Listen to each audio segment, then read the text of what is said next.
अक्सर कहा जाता है कि कलाकार की जाति या धर्म नहीं होती, वो तो सिर्फ कलाकार होता है जो अपनी कला से समाज की सेवा करता है। मगर कुछ किस्से ऐसे बन जाते हैं जो इस कहावत को झुठलाते प्रतीत होते हैं। अतीत में एक ऐसा किस्सा रहा है जब अपनी जाति की वजह से एक अभिनेत्री का करियर शुरू होते ही बंद हो गया। जी हाँ, उस अभिनेत्री का नाम है पीके रोजी। रिपोर्ट्स के मुताबिक पीके रोजी भारत की पहली दलित अभिनेत्री थी।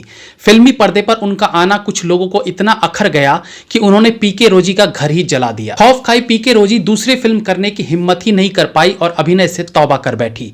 पीके रोजी मलयालम सिनेमा की पहली अभिनेत्री थी। होना तो यह चाहिए था कि आज हम उनके अभिनय कौशल पर चर्चा कर रहे होते, उनकी फिल्मों का जिक्र कर रहे होते, लेकिन जातिगत भेदभाव से ग्रस्त समाज में ऐसा संभव नहीं हो पाया और आज हम चर्चा इस बात पर कर रहे हैं कि पीके रोजी को फिल्म में अभिनय करने की बड़ी कीमत चुकानी पड़ी थी। जी हां, एक दलित होते हुए उन्होंने फिल्मी पर्दे पर आने की हिम्मत जो की थी। पीके रोजी का घर जलाया गया और उनका अस्तित्व मिटाने की हर संभव कोशिश की गई। आज यही वजह है कि इंटरनेट सर्च इंजन पर भी उनकी एकमात्र तस्वीर ही उपलब्ध है। ना तो उनकी फिल्म के प्रिंट उपलब्ध हैं और ना ही रील। पीके रोजी का जन्म साल 1903 में त्रिवेंद्रम के नंदाकोडे गांव में हुआ था। रिपोर्ट्स के मुताबिक इनके माता पिता पुलिया जाति से थे और उन्होंने इनका नाम राजम्मा रखा था। दलित जाति से होने के साथ साथ रोजी का परिवार आर्थिक रूप से भी कमजोर था। पिता की मृत्यु कम उम्र में हो जाने की वजह से इनके घर की आर्थिक स्थिति और भी कमजोर हो गई थी। हालांकि इनके मन में कला के लिए हमेशा से विशिष्ट स्थान था। बहुत कम उम्र में ही रोजी ने अभिनय और एक लोक नृत्य नाटक सीख लिया था। इसके बाद पीके रोजी ने वर्ष 1928 में मलयालम की पहली feature film Vigathakumaran the last child में अभिनय किया। इस फिल्म का निर्देशन जेसी डैनियल ने किया था।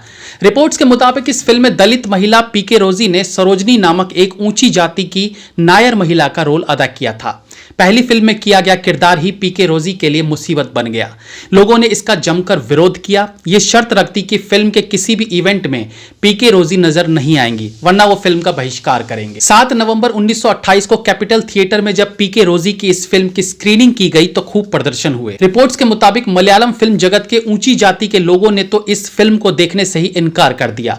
उन्होंने ये शर्त रख दी कि यदि पीके रोजी दर्शकों के बीच बैठेंगी तो वे फिल्म की स्क्रीनिंग नहीं देखेंगे।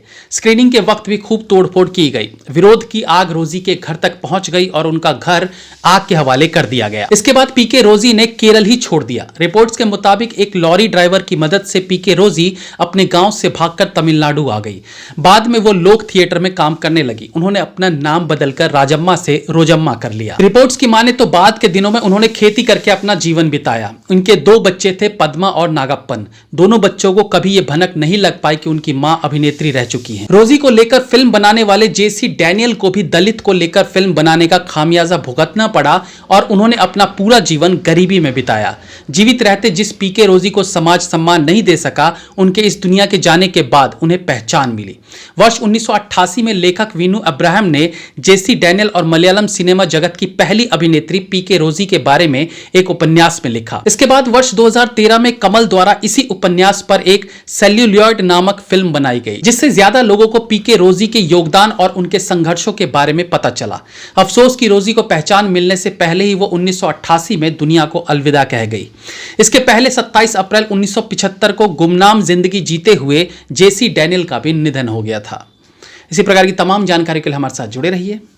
नमस्कार।